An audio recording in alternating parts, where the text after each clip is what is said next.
فیصلہ ہو گیا، طاقت کے زور پہ اب مسائل کا حل نکالا جائے گا۔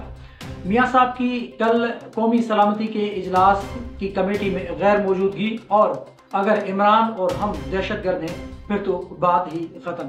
یہ کیا بات ہے اور کس نے کی ہے؟ اور ساتھ ہی ساتھ جنرل راحیل شریف کا بھی ذکر کیا گیا ہے۔ جنرل راحیل شریف کا ذکر کیوں کیا گیا ہے، یہ ساری چیزیں آپ کے سامنے رکھتا ہوں۔ السلام علیکم ناظرین، میں ہوں ایم لاڑک اور آپ دیکھ رہے ہیں میرا یوٹیوب چینل اب ہوگی بات حقائق کے ساتھ۔ حقائق یہ ہیں کہ ملک ہاتھوں سے نکلتا جا رہا ہے، ایک طرف بلوچستان تو دوسری طرف خیبر پختونخوا کے اندر حالات بڑے پیچیدہ، بڑے کشیدہ اور حالات بڑے سنگین ہیں۔ آئے روز دہشت گردی کے معاملات، آئے روز بم بلاسٹنگ اور آئے روز اب بی ایل اے اور ٹی ٹی پی کی جانب سے ایک طاقت کے زور پر لوگوں کو یرغمال بنانے کی کوشش یا یرغمال بنایا جا رہا ہے، اور ہمارے جوانوں کی لاشیں ہمیں مل رہی ہیں۔ ایسا لگتا ہے کہ ہم دوبارہ واپس سن 2002 یا 2005 والی کیفیت میں واپس آ چکے ہیں، جیسا کہ ماضی کو دہرایا جا رہا ہے۔ ماضی کو کون دہرا رہا ہے؟ ماضی کو وہ قوتیں دہرا رہی ہیں جن کا ہم نے رسہ ڈھیلا کر دیا تھا۔ تحریک طالبان اور بی ایل اے کی جانب سے یہ جو پرتشدد کارروائیاں ہو رہی ہیں، ان کے بعد کل ایک قومی سلامتی کمیٹی کا اجلاس بلایا گیا جس میں بڑے سخت فیصلے کیے گئے ہیں، اور بڑے سخت فیصلوں کے ساتھ ساتھ ایک پالیسی بھی مرتب دے دی گئی ہے۔ شاید 25 سے 30 سالوں تک یہی پالیسی رہے۔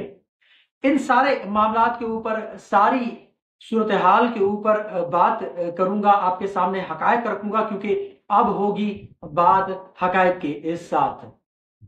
سب سے پہلے کل جو قومی سلامتی کمیٹی کا اجلاس ہوا، اور اس میں army chief general Asif Munir نے 50 منٹ کی لمبی ایک تقریر کی ہے۔ اس تقریر میں انہوں نے اعداد و شمار رکھے ہیں، اور ساری صورتحال پر انہوں نے پارلیمنٹ کے جو اراکین ہیں، وزیر اعظم سمیت، ان سب کو اعتماد میں لینے کی کوشش کی ہے، اعتماد میں لیا ہے۔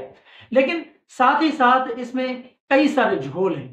وہ جھول کیوں ہیں؟ آگے آرمی چیف کے اس بیان کے حوالے سے آگے میں بعد میں جاؤں گا، لیکن اس سے پہلے کچھ حقائق ہیں وہ آپ کے سامنے رکھوں گا، جن کا ذکر آج فواد چودھری نے بھی کیا ہے اور میں بھی کروں گا۔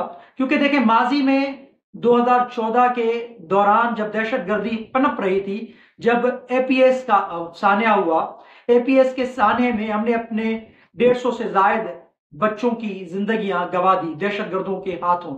دہشت گردوں نے ایک بہت زبردست طریقے سے، ایک بڑی خطرناک پلاننگ کے ساتھ آرمی پبلک اسکول کو جو ٹارگٹ کیا تھا، اس میں 160 سے زائد یا 150 سے زائد بچے ہمارے وہ دہشت گردی کا شکار ہوئے۔ اس کے بعد نیشنل ایکشن پلان تشکیل دیا گیا۔ اس وقت حکومت تھی نواز شریف صاحب کی، اور اس وقت ایک سخت فیصلہ کیا گیا، اور وہ سخت فیصلہ ہوا۔ اس کے بعد پورے پاکستان کے اندر آپ نے دیکھا کہ نیشنل ایکشن پلان کے تحت پورے ملک کے اندر کاروائیاں ہوئی، اور دہشت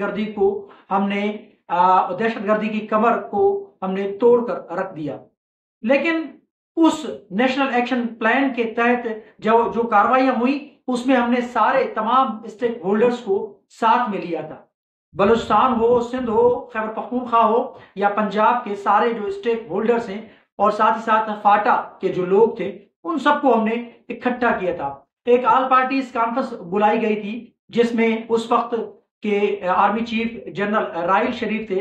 انہوں نے سب کو مدعو کیا تھا، اور سب کو ساتھ میں ملا کر ایک بڑی ایک مدبانہ ایک طریقے سے اور بڑے ہی بہترین انداز میں سب کو اکٹھا کیا تھا۔ سب کو ایک ٹیبل پہ بٹھا کر انہوں نے یہ فیصلہ ان سے کروایا تھا، اور ساتھ وہ بھی تھے۔ یعنی ایک طرف ہماری فورسز تھی، تو دوسری جانب پاکستان کی وہ سیاسی لیڈرشپ جو مختلف ہمارے صوبوں میں ہیں یا وفاق میں ہیں، ان سب کو اکٹھا کر کے ایک مضبوط قسم کا نیشنل ایکشن پلان تشکیل دیا گیا تھا، جس کے بعد جیسا کہ میں نے ذکر کیا کہ سندھ سمیت پورے پاکستان کے اندر خیبر پختونخوا، بلوچستان اور پنجاب کے اندر بھی جو کارروائیاں ہو رہی تھی، اس میں جو دہشت گردی کے واقعات ہو رہے تھے، آئے روز ہم اپنے پیاروں کی لاشیں اٹھا رہے تھے، کبھی کسی شہر کے اندر خودکش بم دھماکہ ہوتا تھا تو سینکڑوں کی تعداد میں ہم اپنے پیاروں کی لاشیں اور ان کے جو اعضاء تھے، ان کے جو ٹکڑے تھے، ہمیں اٹھانے پر مجبور کر دیا تھا اس دہشت گردی نے۔ تو یہ سن 2002 کا جو واقعہ یا سن 2000 کا جو واقعہ تھا، یہ دراصل اس کا نتیجہ تھا کہ ہم نے ایک پرائی جنگ کے اندر اپنے آپ کو دھکیلا تھا۔ افغانستان کی جنگ کے اندر ہم نے خود کو دھکیلا تھا۔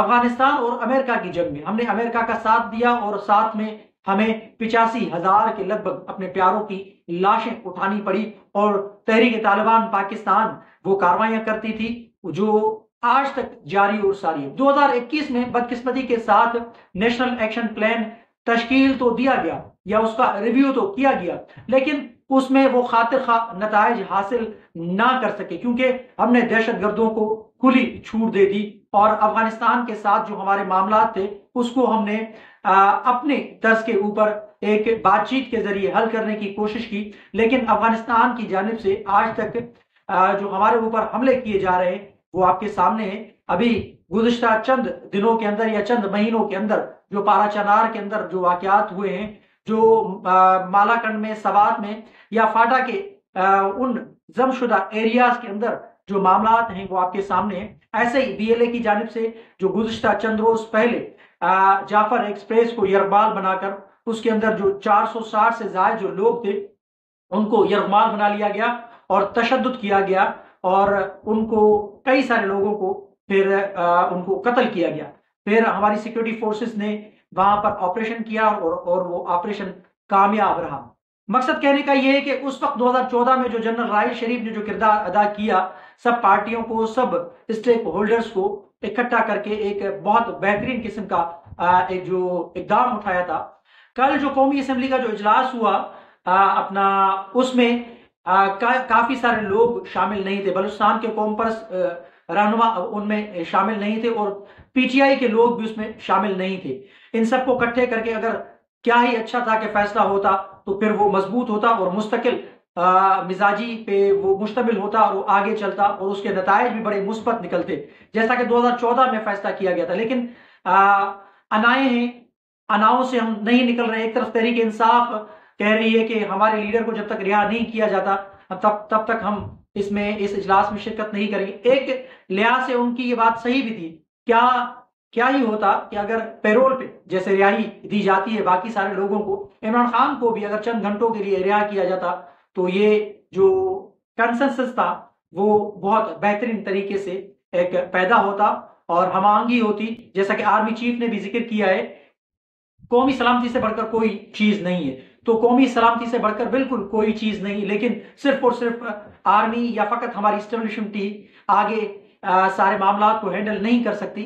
ان سب کو ساتھ ملانے کی ضرورت ہے۔ جو ہم سے دور ہیں وہ ہمارے اپنے ہی ہیں، ان کو ملا کر اگر فیصلہ کیا جاتا تو اچھی بات ہے۔ بہرحال آتے ہیں، کل کا جو اجلاس تھا اس کا اعلامیہ جاری کیا گیا۔ اعلامیہ میں کمیٹی نے ریاست کی پوری طاقت کے ساتھ اس خطرے کا مقابلہ کرنے کے لیے اسٹریٹجک اور متفقہ سیاسی عزم پر زور دیتے ہوئے انسداد دہشت گردی کے لیے قومی اتفاق کی ضرورت پر زور دیا ہے۔ تاہم اس اجلاس میں تحریک انصاف سمیت چند جماعتیں شریک نہیں تھیں۔ اعلامیہ کے مطابق کمیٹی نے پروپیگنڈا پھیلانے اور اپنے پیروکاروں کو بھرتی کرنے اور حملوں کو مربوط کرنے کے لیے دہشت گرد گروہوں کی جانب سے سوشل میڈیا پلیٹ فارمز کے بڑھتے ہوئے غلط استعمال پر تشویش کا اظہار کیا اور اس کی روک تھام کے لیے اقدامات پر زور دیا۔ آرمی چیف کی جانب سے یہ بیان آیا ہے کہ طاقت کے زور پر مسائل حل کرنے کی پالیسی اختیار کی جائے، یعنی پاکستان کو ایک ہارڈ اسٹیٹ بنانے کی ضرورت ہے، نہ کہ سافٹ اسٹیٹ۔ سافٹ اسٹیٹ کا مطلب یہ ہے کہ بات چیت ہوتی ہے، اور ہارڈ اسٹیٹ کا مطلب یہ ہے کہ اب فیصلہ ہو چکا ہے کہ آپریشن ہوگا۔